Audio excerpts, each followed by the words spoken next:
美国卫视线顶字典选出2024年度代表字 polarization 两极化。这二底编辑表示讲，这个事实反映着当今美国社会伫个政治种族关系，也有意识形态是分派分甲真严重。The world today is much more divided, very polarized.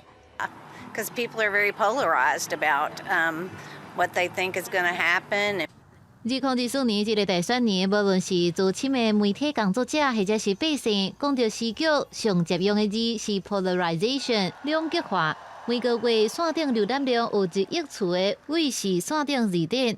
根据数据追踪数字的超车甲使用量，算出来的2024年年度代表字就是两极化。这个19世纪初期对物理的偏见现象，偏攻击演变来的字。In this case, I will also say that polarization, it means division, but it's a very specific kind of division. I mean, the word division just means split, so that could be divided very closely. There are other words like tribalism, which means that people have sort of pre-existing ideas and ideals. 替选举做例，真侪美国的选民伫投票时，拢会甲敌对的阵营候选人打一个对国家生存会造成威胁的标签。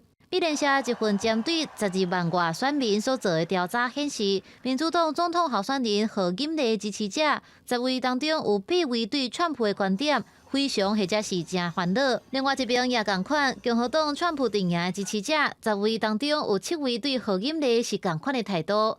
年尾国家字典选出的年度代表字，毋但是使用度上悬的，佫会当体现时代的精神甲流行。